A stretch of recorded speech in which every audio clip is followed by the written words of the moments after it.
So you can't beat the system, but obviously you can always change the system.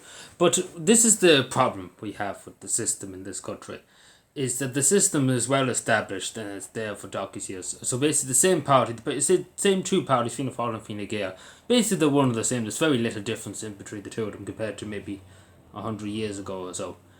Nowadays the two parties are out to sell you out as quick as they can. They want to sell the country, every citizen in the country, they want to sell us out as quick as they can for the biggest buck for them. That's basically the two of them policies. They don't really care, to be totally honest. That's just saying that the two of them are one and the same, nearly along with nearly the majority of the people that all. And the thing is about it is that the system of the state corruption, we see Charlie Hottie and stuff years ago, Bertie Howen too. The foundations like the civil service, the public service, even it's well founded. This corruption, where in Garda and O'Connor you see two things being dropped. Instance in Donegal, things that wouldn't investigated because of Fianna Fáil people and stuff like that. These are all things that have to be said about and talked about. But the fact of the matter is that the system underneath is rotten to the core, basically, because it's literally been there for the longest time. It's just like a fucking one-party dictatorship, basically. It was two-party dictatorship, but basically nobody else has been in the meantime to change it or into that.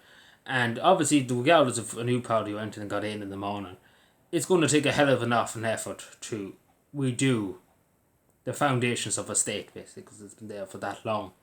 And you can never really change a system. In politics, people always look at basically politics nowadays compared to years ago. It was always about the country, the people, and stuff. The culture, the identity of the population, whatever.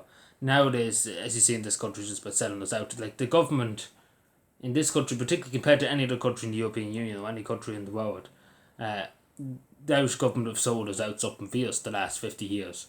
They've literally sold the country down the river. Not like, take for example Patrick Pearse, James Connolly, Thomas Clark, they were out in 1916. People that didn't think about themselves, they didn't think about themselves. Nowadays, the politicians always think about themselves.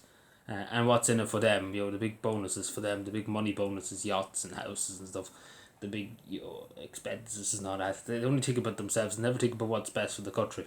And we see this time and time again. They simply do not care. Simple as that. That's just the problem. They don't like you, basically. That's what particularly Irish people, they don't like their citizens. And they don't listen. That's the thing. Well, they don't care to listen, first of all. They're not fucked to listen, in other words. Excuse my language. But the truth is the truth. Like, you can clearly see it. Time and time again, the Irish politicians just simply do not care. They don't care. Simple as that. It's very evident. They're not even hiding it now. Beforehand, maybe they were trying to hide it. But nowadays, they're just utter contempt for people. Particularly when you start asking questions like what happened in Donegal to a young child in Donegal. Why was it... why was the Fianna Fáil person who allegedly was involved? Why was there a phone call put in to say not to drop the case and not to look into it? Things like this, it's well founded basically in the state. So basically, if another party did get in, imagine they uncover the secrets of what happened throughout the state's history, Fianna Fáil and Fine Gael. So basically, and it'd probably be the same mode if any other party got in. It's just kind of a repeat. It's kind of like a revolving door. It's going to happen eventually. If a new party gets in, they might change it for a week or two, something, and then it just be the same old thing. But they turn into a new Fianna Fáil, new Fine Gael. Because that's just the system in this country. It's just about in which the politicians are there to enrich themselves. Obviously the big NGOs and stuff. You have NGOs thing, like obviously the NGOs and the World Economic Forum and stuff like that will not let people get in that they don't want to get in. The people that be challenging their authority. Because obviously they don't really have they're not elected by the people, NGOs, and they're appointed basically by the government. Well, basically they are the government, they are the people that are in charge, they're behind the scenes. They're the people controlling the whole charade, as they would say. I know this does sound like conspiracy theory shoot by Doe, but let's call facts. Because they would not allow anybody that challenged the establishment to get into high office and stuff like that. That's simply not going to be allowed to be done. And that's why in this country we've been just kicked to the side, I suppose.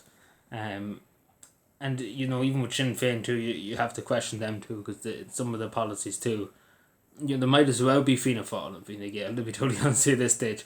They might as well, they're just kind of Fianna Fáil and Fine Gael part two basically. The basically all the parties are basically one and the same basically in the top. One and the same, nearly apart from maybe Aontu and the Wool Independents. The Western McKenna one, there's very little to distinguish them. You were basically from one and each other, you know. So yeah, no, but as I say, you can never change a You can never change a system, but obviously you can destroy a system basically. But it takes a lot to rebuild the system. Obviously, if the system collapses, and particularly again, as I say, the structures are there for so long. You know, it's crazy stuff. I don't know if I'm making any sense here, but it's just, you know, I think people underestimate in this country how much Fianna Fáil and Fine Gael have basically done to the country over the last 50 years, and since the foundation of the state, supposed to. But there's a lot of skeletons in the closet. Let's put it that way. And what we know is only a fraction of the eye. Like if you know of an iceberg, the top, it's only half. The top that sticks out over the water, it's only half of it. When you look down below, it's huge. Like it's absolutely huge. And hopefully maybe someday all that will come to light about different cases like that. But my problem is if any other party did get in the morning, take for example, Fianna Fáil, Fine Gael, Sinn Féin didn't exist, take for example, and a new party came in, whatever party, say the Wool Independents got in there, about 100 TDs or something like that, and they got in the morning, you know, you have a lot to change, you have a lot to do, there's a lot to, you know, because, you know, again, you need to understand the civil service particularly too, will not let somebody come in that's going to expose what they've been up to do and stuff like that in the background. Because the whole foundation of the state is just kind of co-op, especially in the justice system in An Garda Síochána, in the courts and stuff like that, particularly the courts too. Like, you know, there'd be years trying to fix that up, if you could ever fix it up, because again, you have to understand, the judges and stuff are basically all big Fianna Fáil men and big Fine Gael people, all in the pockets of Fianna Fáil and Fine Gael. We've seen it during Golfgate too, that the Supreme Court judge was there with Fianna Fáil and Fine Gael senators and stuff. Like it's very remarkable, and they're supposed to be neutral, you know, they shouldn't be getting involved, like being buddies with your politicians and stuff. It's very peculiar, especially when you're a Supreme Court judge. You know, you think you'd be politically neutral, but you can kind of see the alliances, you know, you see that all the time. But yeah, let me know what you think. Subscribe more, and goodbye.